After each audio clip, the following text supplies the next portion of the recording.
corta daqui e a gente tá no Aldina, né? Ai, queria. E foi um processo isso, foi intenso, foi cansativo, mas ao mesmo tempo foi muito bonito. Cara, eu não sou muito bom de cozinhar, não. Eu sou muito bom de ajudar ela. Você gostava da Millie? Da Millie. Vocês vão me dar um carro de presente? Mas ninguém vai ver isso, tá?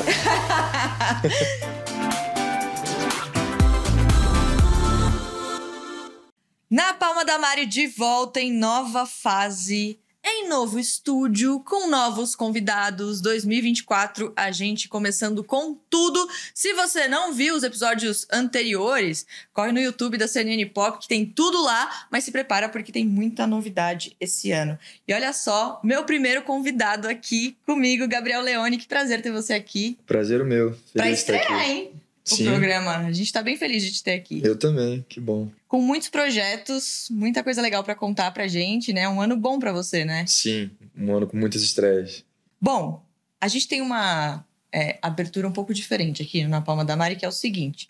A gente quer conhecer um pouquinho mais vocês, os convidados, e também entender o que vocês têm em comum com esta apresentadora que vos fala. Então, a nossa produção mandou um questionário pro Gabriel, um questionário que eu também respondi. E aí, eles fizeram ali o cruzamento das informações. E aí, eu tenho um envelope aqui na minha mão que diz o que a gente tem em comum. Eu sei que em algum momento vai sair esse envelope e não vai ter nada, né? Porque vai acontecer. Mas me disseram que a gente tem coisas em comum. Então, eu vou abrir aqui pra gente descobrir juntos. Vamos lá. O que a gente tem em comum?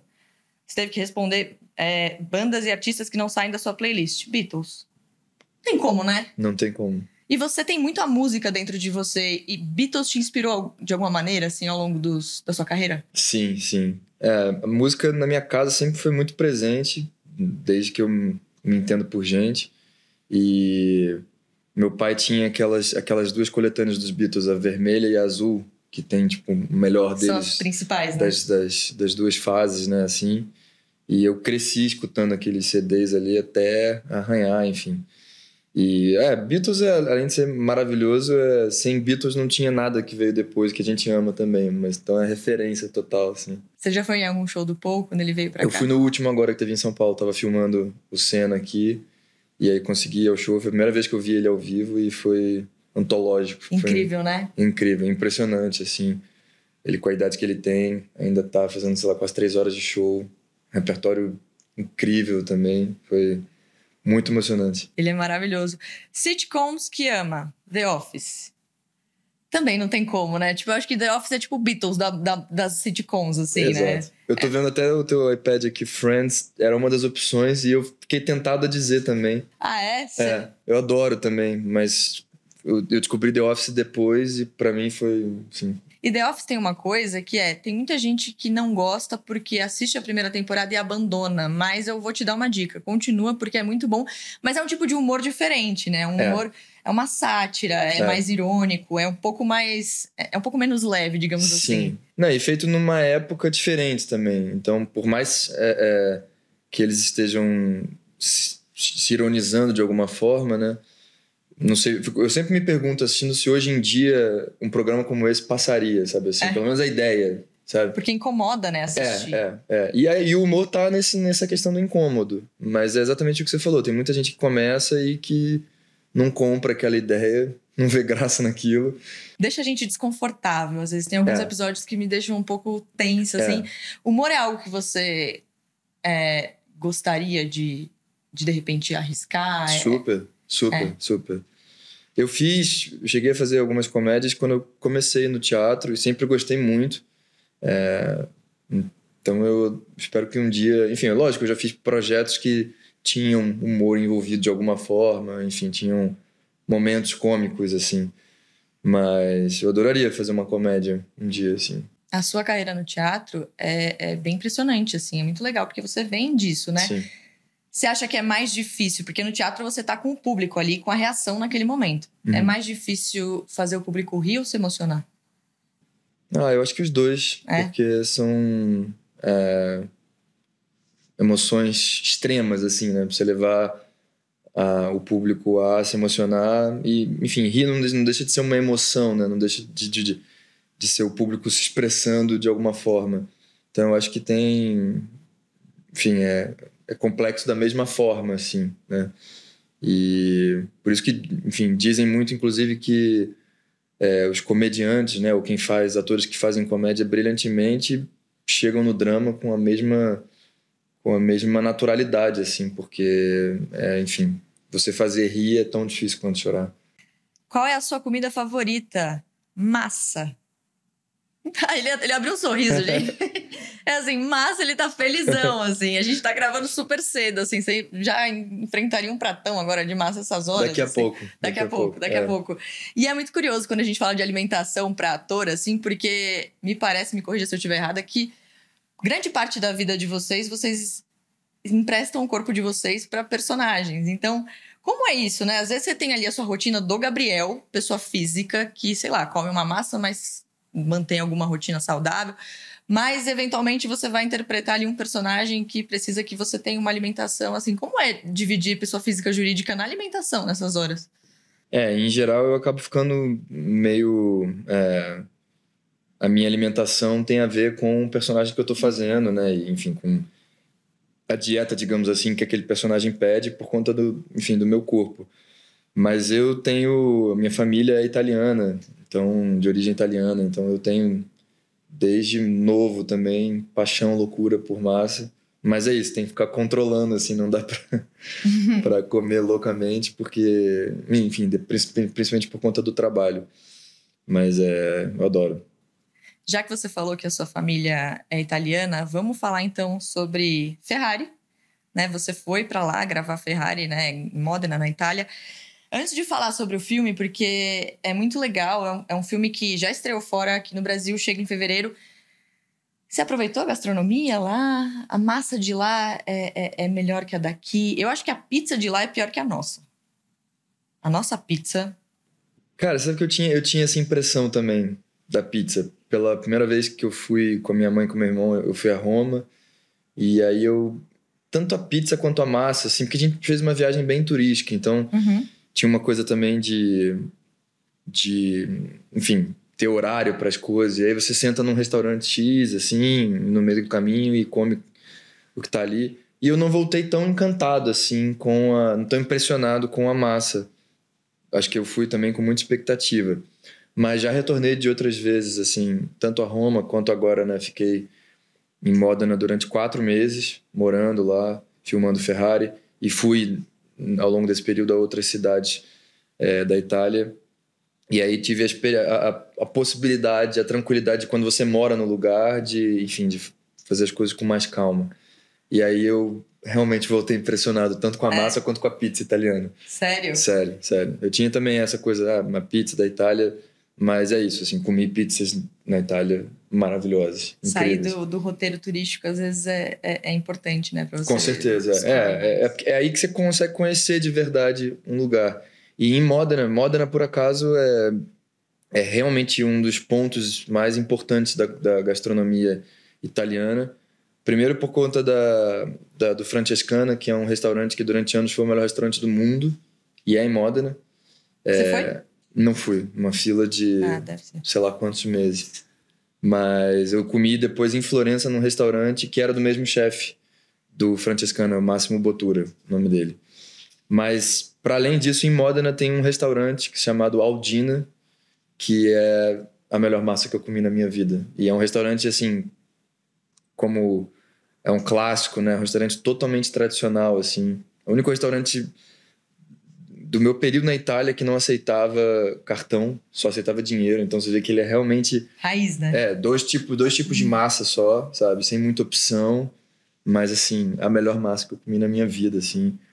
E uma coisa que eu senti, uma grande diferença que eu senti em relação à massa na Itália, em geral, ao que a gente come no Brasil, é a questão dos ingredientes, sabe? Eu acho que tudo lá é muito fresco e... Enfim, não é à toa que os italianos comem muita massa, não só macarrão, mas, enfim, pão e pizza enfim, e além disso ainda tem a coisa das sobremesas italianas, né? Do gelato, do sorvete, e tomar vinho. E ao mesmo tempo não é uma população saudável, em geral, assim. E eu acho que isso tem muito a ver com a qualidade dos ingredientes, sabe? Envolvido ali. E não tem como não ser feliz com um cardápio desse, né? Massa, vinho, sorvete, nossa, maravilhoso. Inclusive, acho que vale já como dica pro CNN Viagem Gastronomia, viu, Dani Filomeno? Temos uma dica aqui de Gabriel Leone, de restaurante na Itália. Me leva junto, quem for. Com certeza. Acho que vale, né, galera? Um Na Palma da Mari turístico pra gente conhecer os lugares que os nossos convidados gostam por aí. Bom... Corta daqui, a gente tá no Aldina, né? Ai, queria. Mas enfim, vamos falar sobre Ferrari. É um projeto incrível, com um elenco incrível. Tem a Adam Driver, tem a Penélope Cruz e tem você. Como foi isso? Como foi essa audição? O que você sentiu? Como que esse filme chegou na sua vida? Eu fiz teste pro filme, foi um self-tape. E esse personagem, depois eu fui entender isso, foi o último personagem que eles escalaram. Tanto é que eu fiz o teste, eu gravei o vídeo. Eu já tinha feito naquela altura assim, algumas audições, alguns testes para o mercado americano. E geralmente as respostas costumavam demorar, enfim. Então eu fiz e me relaxei, assim. Falei, bom, vida que segue, vamos ver o que acontece.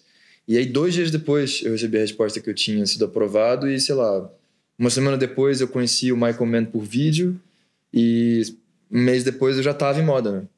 Para preparar e filmar o filme.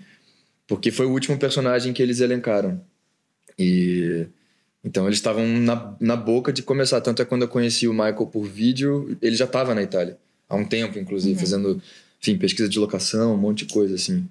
Então foi tudo muito rápido, assim, sabe? Assim, do teste até eu estar na Itália e estar na primeira leitura ali com Michael, Adam, Penélope, Shailene. Enfim, foi tudo muito, muito rápido. E para mim foi um sonho, primeiro de tudo, trabalhar com o Michael Mann, de quem eu sou um grande fã do cinema. E, enfim, acho que começar a ter essa primeira experiência atuando em inglês, já num filme desse cara, e num projeto especial para ele, um projeto que ele passou quase 20 anos tentando realizar. Não é à toa que o roteirista do filme, por exemplo, acho que ele escreveu com o Michael, ele faleceu em 2009, uma coisa assim. Nossa, muito tempo. Então, enfim, já tem um tempo que ele estava tentando fazer e quando ele conseguiu realizar, eu estar presente, para mim foi um baita de um presente, assim. Ele é um dos meus diretores favoritos e é isso, como eu falei, como você falou, tá ali com o Adam, com a Penélope, enfim, atores que são referências para mim, que eu acompanho a carreira desde sempre. E a Penélope, infelizmente, eu não contraceno, mas estive com ela em alguns momentos. Mas o Adam, basicamente, todas as minhas cenas são com ele. E foi incrível também. O meu processo lá, tanto com o Michael me dirigindo, quanto com o Adam, principalmente em cena, foi incrível. Eles foram parceiraços. E é isso, assim, foi uma experiência incrível para mim, não só, como a gente estava falando, né, da Itália, de ter morado lá durante 4 meses, dessa experiência, dessa imersão que eu vivi, que nós vivemos lá, mas é um processo de muito aprendizado, assim, na primeira vez, como falei, atuando em inglês também, então foi incrível, certamente um dos momentos mais incríveis da minha carreira. E não só atuando, né? Acho que você ficou falando inglês ali por muito tempo. E pra gente que fala outra língua, às vezes isso é muito cansativo, né? Porque você tem que se esforçar bastante. O Gabriel falou sobre o Michael Mann, ele é o diretor, né? E eu já li entrevistas suas, você dizendo que você é muito fã dele e acompanha o trabalho dele já há muito tempo. Em relação ao Adam Driver, o Adam Driver, se você não conhece, ele é um ator que tem uma carreira incrível. Ele foi o Kylo Ren de Star Wars, pra galera que curte cultura pop, mas ele também fez Kazaguchi, fez muitos filmes e agora ele tá em Ferrari como o Enzo Ferrari e ele tá completamente diferente, né? Ele tá caracterizado ali totalmente e ele é um ator que tem muito respeito, né, fora. Ele é um ator muito versátil, ele já interpretou papéis muito diferentes. Como foi o primeiro encontro com o Adam Driver, assim, tipo, e aí, cara, beleza? Oi, vamos trabalhar juntos. Sim. Como foi isso?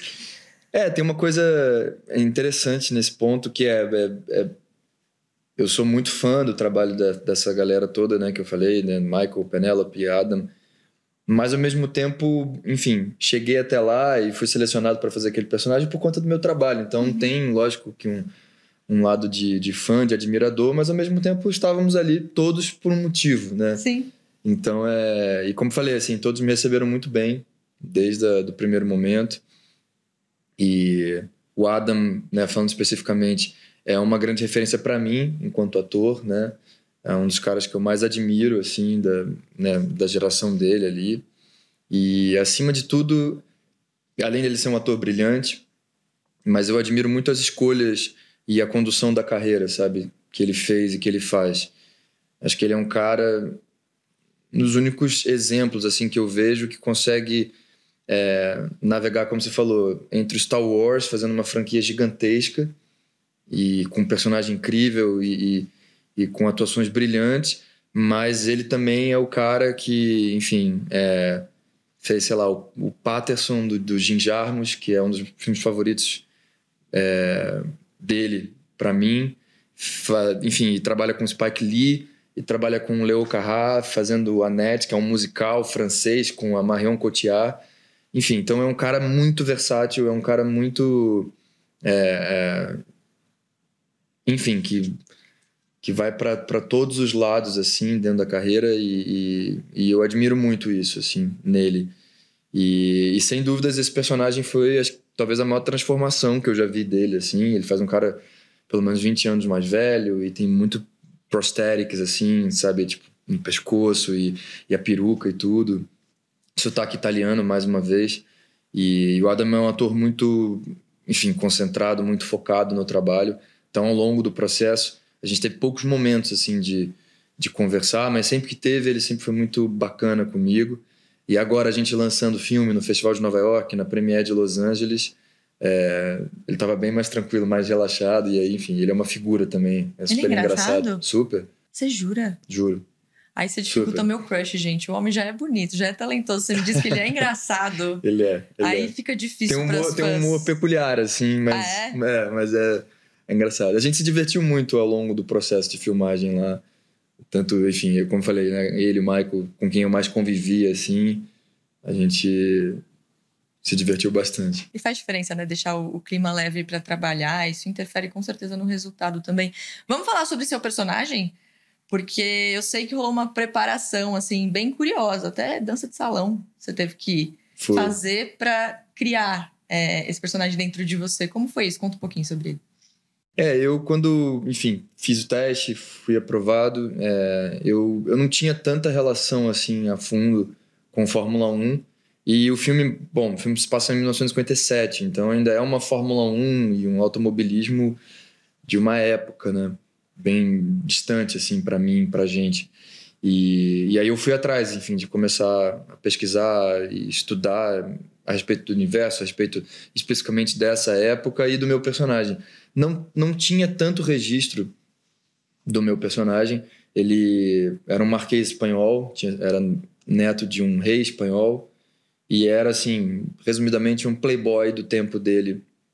Cara muito rico que, enfim, se envolveu com tudo que é tipo de esporte e, num dado momento, se interessou por por automobilismo e aí comprou uma Ferrari, começou a correr independentemente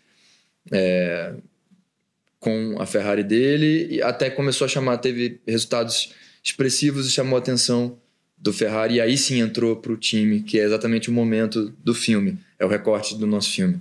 É o meu personagem chegando em Modena e indo atrás do Ferrari para pedir um emprego para ele, para correr para ele. Então, enfim, eu falo inglês como todo mundo no filme. Eu achei, na época da pesquisa, eu achei um vinil com uma entrevista do Deportago em inglês, na época. E ele tinha um inglês ótimo, porque a mãe dele era inglesa. E ele, enfim, então convivia muito também. Morou na Inglaterra também, morou nos Estados Unidos, morou na França. E o sotaque dele era um sotaque muito limpo. Então o Michael, de cara, falou: vamos assumir o teu sotaque. Não se preocupa com fazer sotaque de nenhum lugar, porque o sotaque dele realmente era quase que... Era difícil de se dizer de onde ele era, um sotaque meio misturado, assim. Então, esse foi o primeiro ponto, a questão do sotaque. A gente teve uma preparação muito grande no Autódromo de Modena, com os stunt drivers, com os instrutores do filme com os carros que a gente usou no filme de verdade, porque as Ferraris todas foram reconstruídas, né? Então, o chassi, a parte base assim, do carro, eram Caterhams, que são carros de corrida, e aí eles refizeram, né, recriaram os corpos das Ferraris. E a gente praticou durante, sei lá, um mês e pouco, com esses carros, com Caterhams, ainda sem o corpo da Ferrari, mas era, enfim, basicamente o carro que a gente usou no filme. E foi importantíssimo, assim, esse processo, principalmente porque pela primeira vez que eu entrei num carro de corrida, eu entrei e dirigi como a gente é acostumado a dirigir nas ruas, assim, né? Então é uma direção mais defensiva, cuidadosa, digamos assim, ou pelo menos é assim que ensinam pra gente, né? Em tese, ninguém deve dirigir nas ruas competindo com ninguém. E aí... Acontece, mas não façam isso. Exato. Mas, então, foi muito importante, assim, não só para ganhar familiaridade ali com os carros e com pilotar carros, né? Mas principalmente para mudar um pouco esse mindset, assim, para estar num carro um pouco mais, enfim, focado em competir, né? E é isso. Tomou um tempo até eu assimilar isso, digamos assim, sabe? Porque é isso, você é acostumado a frear num ponto e a dirigir com uma certa cautela, etc. E quando você está competindo, você vai puxar um pouco esse limite, assim. Então, foi fundamental esse processo, porque tem várias cenas do filme que eu estou dirigindo de verdade, principalmente as chegadas dos carros, a chegada do carro e saída, mas alguns close também que eu estou dirigindo de verdade. Então era bem importante. Isso faz parte do cinema em geral do Michael Mann. Ele gosta de construir um universo tão real com o intuito de trazer o público para dentro daquilo ali. Então, assim, ele quer que tudo que está envolvido naquilo ali seja muito aparentemente muito real, assim, muito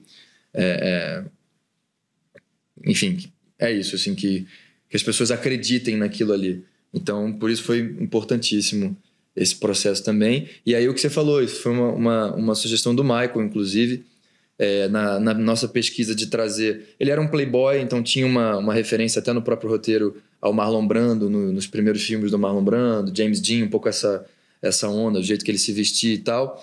Mas, ao mesmo tempo, ele era um nobre. Então, o Michael queria que eu tivesse a energia de um playboy, de um garotão daquele tempo, mas ao mesmo tempo com esse background da nobreza. E aí daí veio a sugestão dele das aulas de dança, para eu achar esse corpo, essa postura de um cara que foi criado, isso, neto de um rei espanhol, enfim, o cara no Marquês, etc. Então é isso, foi interessante, assim, pesquisar esses diversos pontos pro personagem. E é muito maluco, assim, porque às vezes as pessoas não entendem o tamanho dessa preparação, né? Porque é isso, até a postura você teve que trabalhar e aí você faz dança de salão, que aparentemente não tem nada a ver com a história, mas claro que tem um efeito muito grande no resultado. Quanto que você consegue colocar, às vezes, de Gabriel nos personagens e o quanto você pega dos personagens pra você? Você, sei lá, de repente ficou com a postura, assim, eventualmente depois de algum mês falou, nossa, eu tô andando igual ao Alfonso ou não? Cara, eu acho que esse processo é a parte, acho que, mais complexa do que a gente faz, porque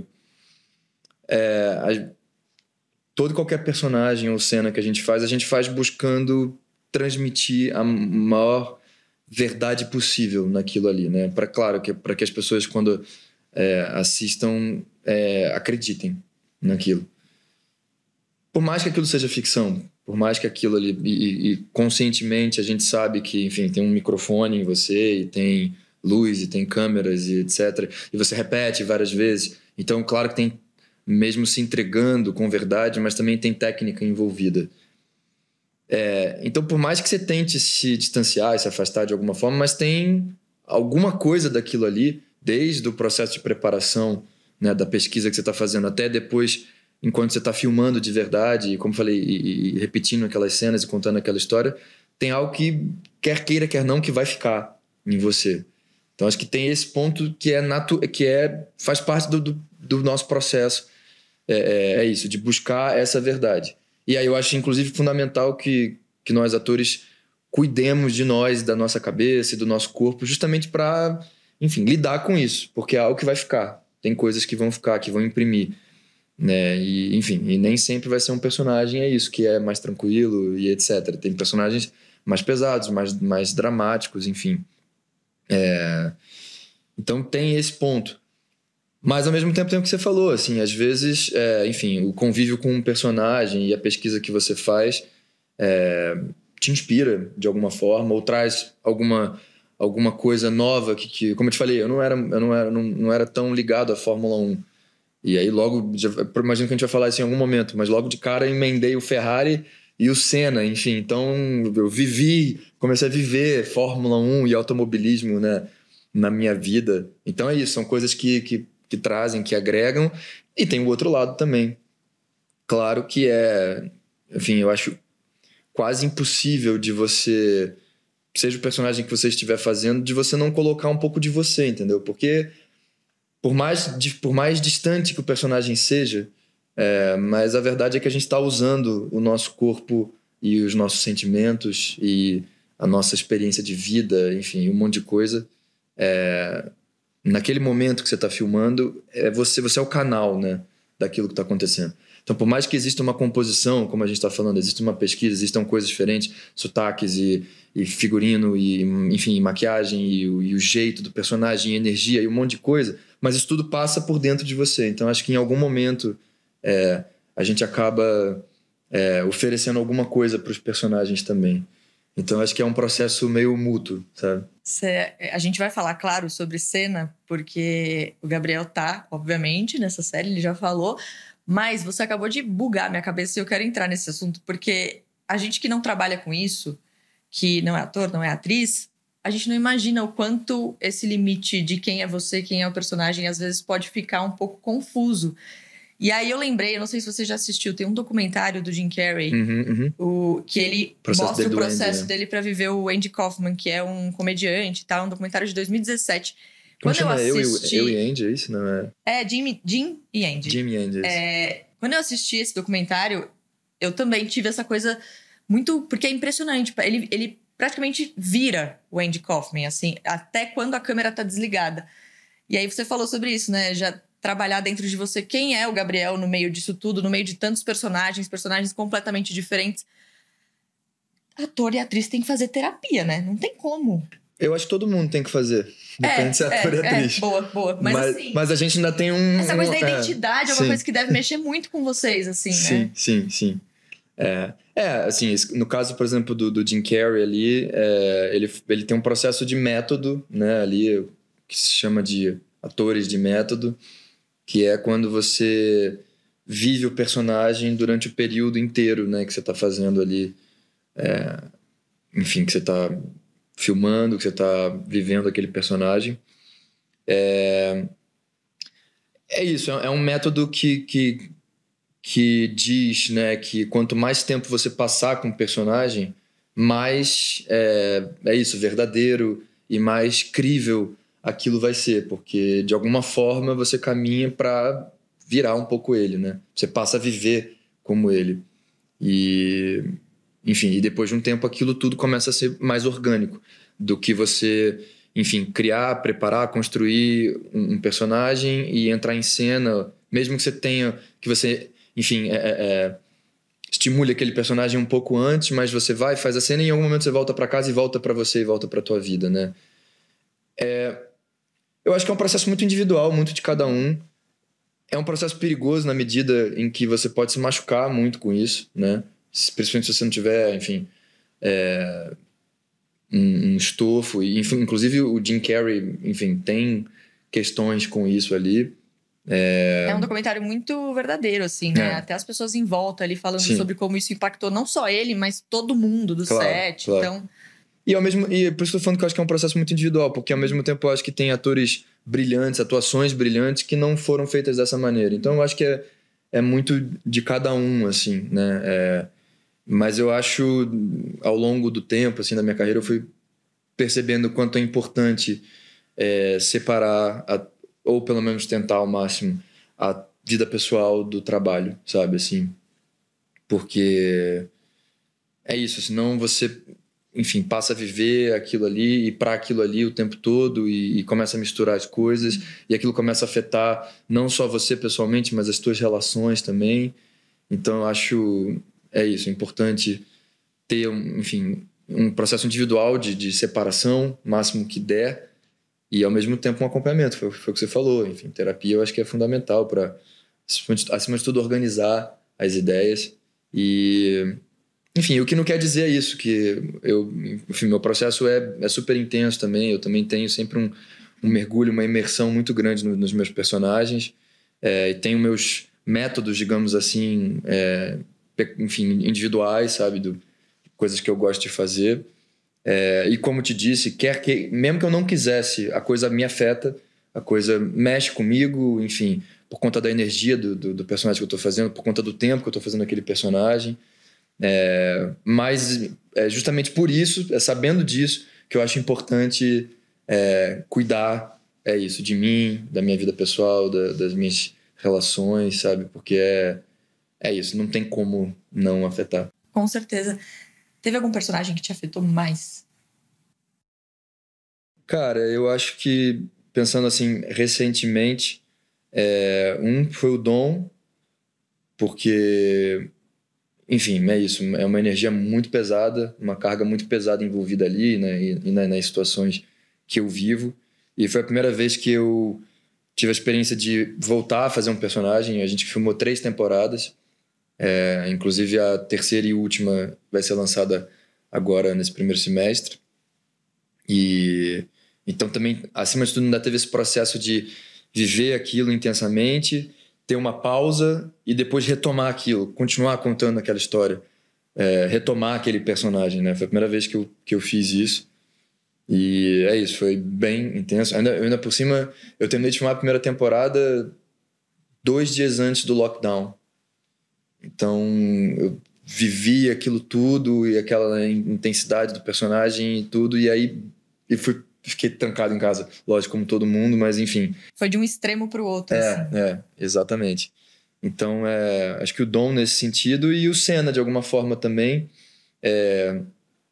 Lógico, pela composição, pela construção do personagem, né, que eu fiz e toda a responsabilidade envolvida em fazer esse personagem, mas acima de tudo pelo tempo que a gente passou filmando e que eu fiquei imerso nesse personagem e por a gente ter filmado fora do Brasil. Então eu fiquei muito tempo fora de casa no ano passado. Eu diria que foi tipo a experiência que eu tinha tido em termos de tamanho de processo foi próximo sei lá, de filmar uma novela. Só que eu tava filmando 6 episódios e não, sei lá, 100, 150, como são as novelas. E as novelas, em geral, eu voltava para casa, né? Uhum. Então tinha um pouco esse lugar de um projeto longo, mas que eu retornava sempre para casa. No caso, o Senna foi um projeto longo fora de casa, vivendo toda essa intensidade. Então isso também enfim, mexeu bastante comigo. Quanto tempo de gravação? 7 meses. 7 meses. E ao todo 8 meses fora de casa, porque teve preparação e tal. O Gabriel falou sobre Dom. Dom é uma série que ficou muito famosa, não só no Brasil, fora do Brasil também. Falando sobre cena, a gente tá falando de séries, então é isso, né? Você passa muito mais tempo com um personagem e as pessoas também têm muito mais tempo de você como um personagem. Sim. Falando sobre cena, eu imagino que tenha sido uma honra absurda, né? Viver só o Ayrton Senna. Você falou que quando você começou a preparar o seu personagem para Ferrari, você ainda não tinha um contato muito grande com Fórmula 1. E quando o Senna nasceu, você era um bebê. Então, o Senna nasceu, não. Quando o Senna morreu, você era um bebê. Sim. Qual era o contato que você tinha com a figura do Ayrton Senna quando você foi escolhido para interpretar ele? O contato que eu tinha, como você falou, ele faleceu em 94, eu tinha menos de 1 ano. Então, eu cresci já num Brasil que eu tinha, enfim, eu lembro, eu sempre gostei muito de esporte e tal, minha família também. Então eu lembro, claro, depois do Rubinho, depois do Felipe Massa, foram os brasileiros na Fórmula 1. Mas ao mesmo tempo eu cresci nesse Brasil e na minha família e no entorno, assim, com um certo luto em relação à Fórmula 1, em relação, lógico, por conta do Senna. Porque eu acho que ele era muito mais do que um piloto espetacular e, enfim, um dos melhores pilotos da história da Fórmula 1, um cara que revolucionou o esporte. Ele, pro Brasil, ele era um ídolo, né? Se não o maior ídolo, um dos maiores ídolos, para além de esporte, para além de tudo, né? Um cara que tinha uma conexão com o povo brasileiro, enfim, de A a Z, e de todas as classes sociais, enfim.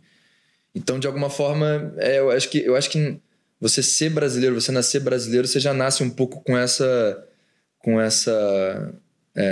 esse legado, de alguma forma, que ele deixou, sabe? Mesmo, infelizmente, não tendo visto ele correr ao vivo. E, por outro lado, o Senna é um cara que, enfim, teve a sua carreira quase que inteira registrada, desde os primeiros anos, enfim, em vídeo, em fotos, em entrevistas, etc. Então, principalmente depois com o YouTube, com tudo, a gente começou a ter muito acesso a esse material, enfim. Mas é isso, assim, eu não tinha nenhuma ligação tão profunda assim com Fórmula 1. Gostava, assim, esporte em geral, mas não tinha uma coisa de assistir, de acompanhar. E aí, logo de cara, assim, veio o Ferrari e eu soube também que, enfim, que tinha sido aprovado para fazer o Senna. E aí, mais do que nunca, comecei, como falei, a mergulhar não só na história da Fórmula 1 e de conhecer mais sobre o esporte, mas depois esse mergulho, essa imersão na vida do Senna, na carreira do Senna. E é o que você falou, foi uma honra, assim, para mim, né? Uma responsabilidade gigantesca de fazer esse personagem, de contar essa história. E acho que é isso, sem sombra de dúvidas, foi o processo mais desafiador, a imersão mais complexa assim, que eu já tive na minha carreira. Como falei, pelo tempo que a gente passou filmando, pela responsabilidade que é ter vivido esse personagem e ao mesmo tempo pela composição também. Eu lembro que no início do ano passado eu tinha acabado de filmar a última temporada do Dom, um pouquinho antes de começar a filmar o Senna. E no Dom podia ser um personagem mais extremo ao Ayrton, né? Assim, enfim, tanto fisicamente, né? Eu tava louro e, enfim, e eu sou carioca, mas o Dom, quando eu fazia, eu ainda ia mais fundo ainda no carioca que existe em mim, né? E carioca rasgado mesmo, assim, desde da prosódia, o jeito de falar até a energia, etc. Enfim, e aí eu lembro no início, assim, quando eu comecei o processo do Senna, o meu processo, eu gosto sempre muito de me caracterizar, de mudar. Eu começo sempre muito por aí, assim, as minhas pesquisas para personagem. E eu lembro de me olhar, assim, eu não conseguia achar o Ayrton em mim, sabe? E, enfim, eu tava terminando de filmar a terceira temporada do Dom, tava lançando a segunda, então enfim, a cidade inteira com muitos cartazes, com a divulgação e as pessoas falando muito comigo, me chamando de Dom o tempo todo, na praia, não sei o que e tal. Então, e eu falava, cara, vai ser um desafio chegar no Senna. E aí enfim, aos poucos fui me aproximando do universo do Senna, enfim, de coisas peculiares, coisas particulares dele. Lógico, comecei a estudar, ia ler, ia ver os vídeos e tudo. E nesse sentido, até ter filmado boa parte da série na Argentina foi importante. Como falei antes, teve enfim, a dificuldade da distância, né, da família, da minha esposa, de tudo, mas ao mesmo tempo a gente ficou muito numa bolha assim, imersa. Então eu tive muito tempo e estrutura assim para poder fazer essa pesquisa, fazer esse mergulho. E aí foi aos pouquinhos, chegando perto, com a caracterização e depois com o figurino e com tudo, sotaque dele, ele era paulista, né, enfim.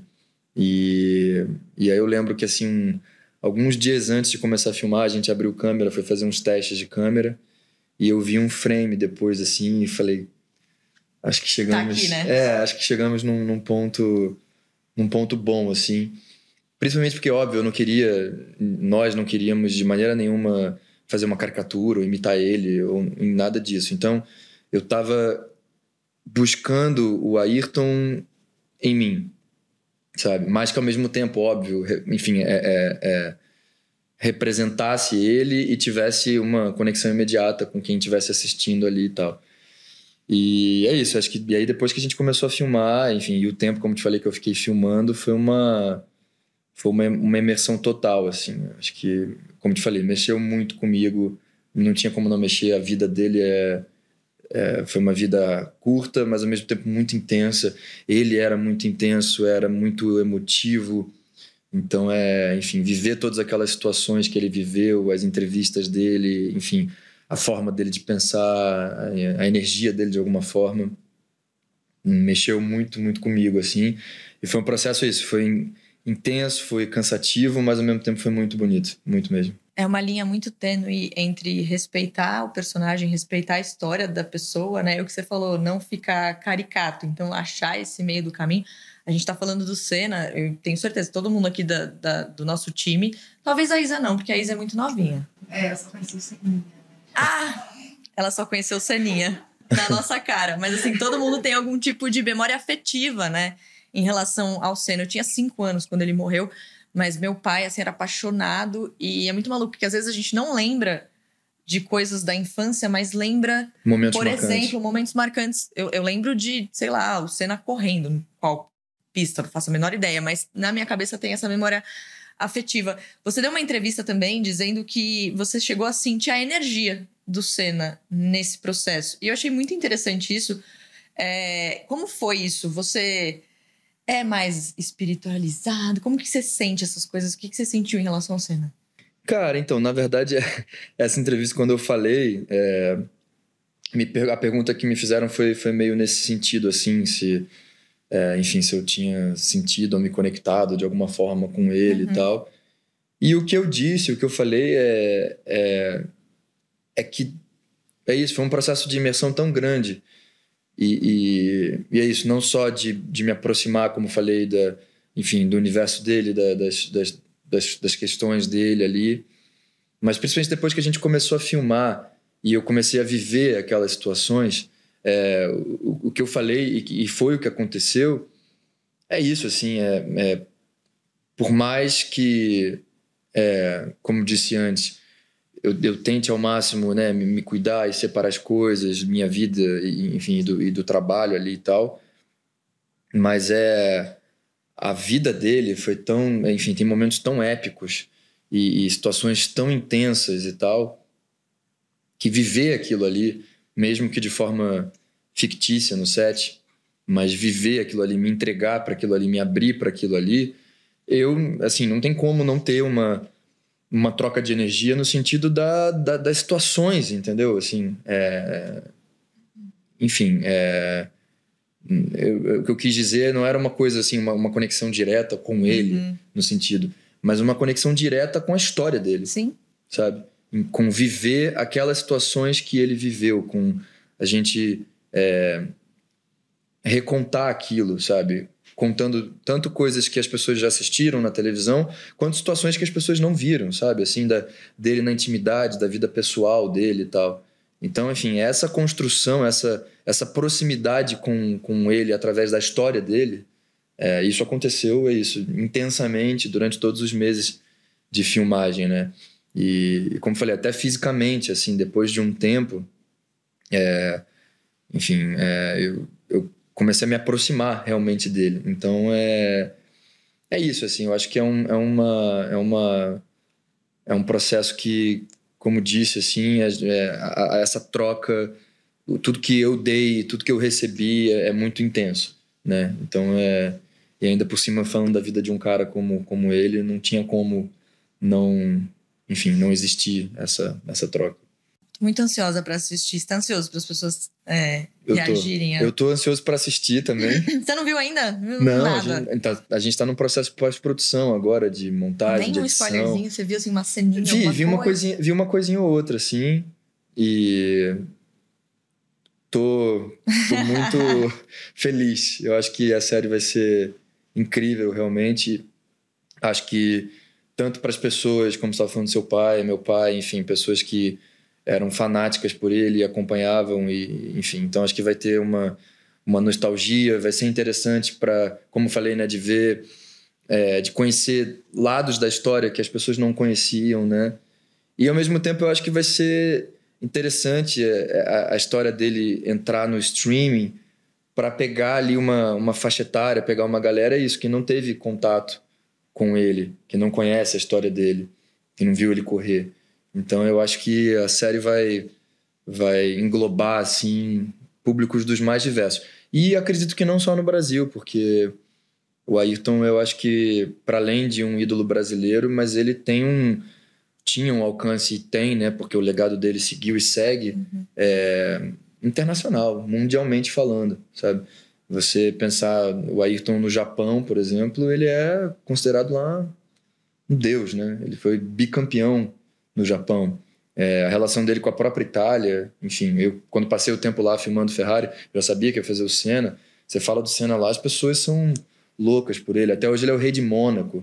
Enfim, então, por exemplo, voltando uma curiosidade, um dos stunt drivers, um dos instrutores do Ferrari, quando eu falei com ele sobre o Senna e tal, ele falou, cara, eu comecei o meu interesse no automobilismo a ponto de depois virar piloto e depois virar instrutor, começou assistindo o Ayrton Senna. Que demais. Ele falou, eu era moleque e assisti o Senna dirigindo a Lotus, que era aquele carro preto e dourado, e ele falou, cara, pra mim aquilo ali, aquele cara era o Batman. E aí depois acompanhando a carreira dele, todos os feitos incríveis e, como eu falei, épicos que ele fez, que ele realizou, e a forma que ele corria e tal, isso, influenciou toda uma geração, enfim, de pilotos, etc. O próprio Hamilton, né? Que é, enfim, um dos maiores pilotos também de todos os tempos, e o grande ídolo dele é o Ayrton, né? Então, daí você... Não sai do Brasil, né? Adora vir pra cá. Daí você tira a importância e a influência, e como o Ayrton é uma referência, e, enfim, e um ídolo não só no Brasil, mas no mundo. Bom, se a gente for falar sobre carreira de Gabriel Leone, a gente tem que ter o quê? Horas e horas e horas de programa. Por quê? Eu só falei um pouquinho só de Dom, mas tem Ferrari, agora Senna. Tem carreira na novela, então Velho Chico, Malhação, Verdades Secretas. A gente tem também Eduardo e Mônica no cinema. Tem tanta coisa que, assim, não dá tempo. Então, a gente quer conhecer um pouquinho mais do Gabriel agora, pessoa física. Tá. Você é muito discreto nas redes sociais, mas hoje a gente sabe que a internet é uma ferramenta que quem trabalha com a imagem, quem trabalha com o público, de certa maneira precisa ter dentro do limite de cada um. Você é ali mais discreto, fala um pouco sobre a sua esposa às vezes, fala um pouco sobre os filmes que você gosta. Como que é a sua relação hoje? Eu já vi também algumas entrevistas você falando sobre essa coisa do número de seguidor, né? Como isso às vezes coloca relevância e tira a qualidade e só pensa na quantidade, digamos assim. Como que você vê esse mundo hoje em dia? Cara, eu não tenho muita... Eu entendo a importância, assim, né, das redes sociais. Enfim, acho que em vários aspectos é muito útil, é muito produtivo, né? Pensando, por exemplo, em relação ao meu trabalho, é um lugar onde, enfim, você tem ali um alcance incrível, né? De você divulgar um trabalho que você está fazendo, alguma coisa assim, e imediatamente isso ser distribuído para sei lá quantas mil pessoas, enfim, enfim, e das pessoas acompanharem aquilo ali, eu acho incrível. E eu achei, através do meu Instagram, principalmente, esse canal também de compartilhar, como você falou, né? Coisas que eu gosto, que eu assisto, que eu escuto, enfim. E com o tempo eu comecei a ver como as pessoas que, enfim, de alguma forma me acompanham, sempre batem lá no meu Instagram para dar uma olhada, para ver o que eu tô assistindo, o que eu tô escutando, enfim. Então eu acho legal, assim. Até porque eu também utilizo o Instagram dessa maneira, de às vezes estar passando ali, ver alguma coisa que me interessa, e eu printo e eu salvo, enfim. Então eu acho que essa é isso, é uma relação bem saudável, bem produtiva nesse sentido. Mas no sentido da vida pessoal, eu acho que é isso. Tem gente que gosta, que tem prazer e que sabe fazer, e que sabe, enfim, como compartilhar isso. Eu não tenho, sabe? Eu não curto fazer. Eu acho que eu costumo deixar... Eu digo que minha vida pessoal, ela é pessoal mesmo, é minha só. E então eu não tenho tanto prazer em compartilhar, em divulgar e tal. Mas enfim, mas ao mesmo tempo é isso. o Instagram, por exemplo, e as redes sociais, enfim, de alguma forma viraram também forma de trabalho. Então, eventualmente, a gente vai, enfim, ter alguma coisa ali relacionado ao trabalho, enfim, alguma coisa que você está, enfim, divulgando ou vendendo produto, alguma coisa assim e tal. Então, eu lido com a rede social, como você falou, assim, de forma discreta, mas, enfim, acho maneiríssimo, assim, quem lida de outras maneiras, enfim, tem... É isso, cada um tem a sua forma de lidar, tem a sua cabeça e tal, mas é isso, eu lido de forma discreta e eu achei esse canal, assim, esse lugar legal de trocar com as pessoas, de ter esse contato nesse lugar. E quem é esse Gabriel escondido? Tem um cara romântico, engraçado? Quem é você? Esse Gabriel que você esconde um pouquinho, que talvez você possa dividir um pouquinho com a gente. Cara, acho que é difícil responder isso, né? Porque teria Você passa muito tempo longe, né? Se a gente for pensar. Então, como manter as suas relações, seja de amizade, seja relação com a sua esposa, deve ser difícil também. Sim.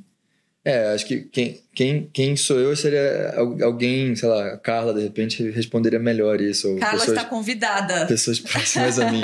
Difícil falar quem a gente é, né? Mas é o que você falou, assim, bom, a Carla é atriz também, então a gente tem isso em comum, né? E troca muito sobre isso, compartilha, enfim, e tem como hobbies em comum é isso, ir ao cinema e assistir filmes e ir ao teatro e, enfim, um hobby que era meu, que eu passei por ela também, eu coleciono vinil, eu tenho uma relação muito grande com música também e, enfim, e aí com o tempo, com o convívio, ela também entrou nessa, então, enfim, hoje em dia a nossa casa lá, a gente tem esse ritual de botar o disco e de escutar, enfim. Mas é isso, assim, eu sou um cara bem tranquilo, assim, eu diria. Meio palhaço também, assim. Ah, é? Sou. E é isso, acho que sobre as relações, assim, eu procuro, como eu passo muito tempo fora, como você falou, eu procuro, sempre que eu tô em casa, é isso, estar próximo da minha família, próximo dos meus amigos de infância, né? Principalmente, que é, enfim, onde mora a minha raiz, né? De, enfim, amizades que eu tenho de mais de 20 anos, enfim, pessoas que me conhecem como ninguém, e eu valorizo muito isso. Então eu procuro estar próximo e estar perto o máximo que eu consigo, mesmo, como você falou, estando sempre, enfim, eventualmente o trabalho me levando para fora e para longe, né? Mas é isso, assim, acho que é isso. Ele fica tímido de falar sobre ele, é muito curioso. Porque é difícil, né? É complicado. Bom, a gente tem alguns minutinhos antes de encerrar aqui. Agora eu tenho perguntas rápidas para respostas rápidas. Vamos lá. Pensando rápido aqui para a gente conhecer um pouquinho mais. Agora o Gabriel, pessoa física. Uma música para karaokê. Cara, eu vou falar uma que eu sei que é sua também. Que era mais uma coisa nossa em comum. Qual? Que é Under Pressure. Ai, olha, eu coloquei Backstreet Boys. Se você falasse Backstreet Boys, eu ia falar, cara, a gente é muito amigo. Mas Under Pressure, sim. Sim, é muito bom. É muito bom cantar Under Pressure no karaokê. Eu gosto de cantar Under Pressure e I Want to Break Free no karaokê. Maravilhoso. Mas rola a dancinha também do clipe? Não sei qual é a dancinha. Que ele fica, tipo, com a mão pra cima. Sei, acho esse clipe incrível. É maravilhoso. Maravilhoso. Essa música é muito boa. Queen, gente, muito bom. Queen. Receita pra cozinhar com o mozão. Cara, eu não sou muito bom de cozinhar, não. Eu sou muito bom de ajudar ela, assim. Ela cozinha bem. Vou falar uma coisa que ela faz incrivelmente bem, que é risoto de fungo. Delícia. Um filme comfort, assim. Tipo, que eu revisito sempre, assim, quando eu quero... pra eu ficar confortável. Tipo, pra mim, por exemplo, comédia romântica. Eu já sei o final é feliz, não vai me deixar triste. Sim. Só pra gente ficar tranquilo naquele momento, assim. Cara, eu vou falar um que é clichêzão, mas eu acho que talvez tenha sido nesse lugar um filme que eu mais assisti, que é o Notting Hill. Ah, com certeza. Um personagem que você se identifica. Meu ou geral? Pode ser geral. Que difícil. Eu vou falar o Senna. Acho que ele tinha uma coisa muito determinada, assim, em relação aos objetivos dele e em relação a evoluir e a se superar e a melhorar e a buscar novos desafios, assim. E eu acho que eu enxergo a minha carreira, eu lido com a minha carreira de alguma forma assim também, sabe? Eu tô sempre em busca de novos desafios e personagens que, enfim, que vão diferentes de coisas que eu já fiz, enfim, então Não tem como, né? Você passou tanto tempo agora recentemente, tem que ser. Seu primeiro crush do audiovisual. Fernanda Souza em Chiquititas. Sério? Você gostava da Millie? Da Millie, Você era muito mais novo que eu. Eu amava, eu era. É porque assim, pros meninos era aquela coisa do crush e tal. Eu tinha um monte de crush também, mas eu tinha aquela coisa de ser a personagem. Eu era a Vivi, lembra da Vivi? Lembro, claro. A Vivi também. Nossa, você assistia Chiquititas, que legal. Dançava também? Dançava. Claro, Tinha uns CDs festa de criança, e tal. Festa de criança. Vida. Total. Um ator que te etaria sem vergonha. Cara, vou falar um dos caras que eu mais admiro, assim, Daniel Day-Lewis. É um dos atores referência, assim, pra mim. Maravilhoso. Bom, a gente tá terminando o tempo aqui da entrevista, mas a gente falou sobre os seus personagens agora mais recentes, então em Ferrari, Senna também, que coincidentemente a gente tá falando de personagens dentro do universo da Fórmula 1. Você gosta de dirigir? É uma coisa que, como pessoa física, era uma coisa que você já gostava? Gosto. Depois desse processo, mais ainda. Ah, é? É. A velocidade te pegou? Porque principalmente ali no Ferrari, eu tive essa preparação, né, por mais que fosse um carro de corrida, enfim, fosse um outro esquema, mas foi uma preparação que de alguma forma, sobre controlar um carro também, né, de me conectar com o carro e aprender a controlar um carro melhor. E com o Senna, a boa parte da preparação a gente fez, por mais que a gente não pilote em Senna, mas a gente fez uma preparação com kart. É bem divertido. Incrível. Muito divertido e como realmente foi uma preparação que foi a fundo, tinha um instrutor, etc. Foi uma coisa assim, um processo de melhorar, de evoluir, de também ganhar controle ali e tal. Então no último ano e meio assim, eu tive muito contato com velocidade, com carros e com pilotagem. Então eu já gostava de dirigir. Então agora eu gosto mais ainda. Então, o nosso time na Palma da Mari, a gente quer que você continue dentro desse universo. Vocês vão dar um carro de presente? Podia bem ser, mais né? legal que isso. Podia ser agora entrar uma... Pode entrar. É bem mais legal que isso. A gente não tem uma pista aqui na CNN, mas a gente sempre dá um jeito. Então, eu primeiro vou agradecer a entrevista. Foi muito legal conversar com você. Parabéns por esse momento da sua carreira.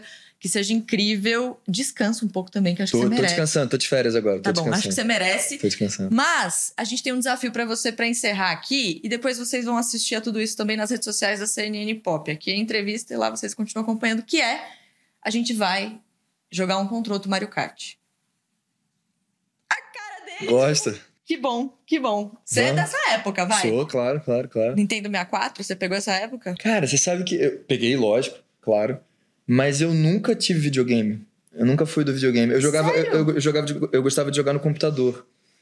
Mas videogame mesmo, assim... Acho que o primeiro videogame que eu comprei foi o PlayStation 4.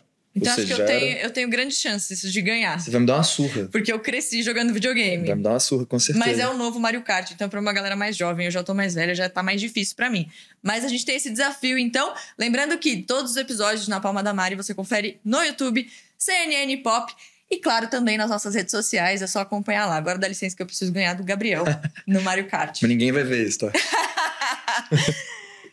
Vamos lá, estádio... Eu tô correndo em casa, percebeu? Estádio Mario, vamos lá.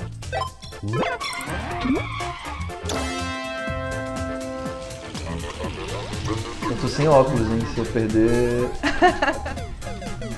Eu tenho alguma coisa errada no meu controle.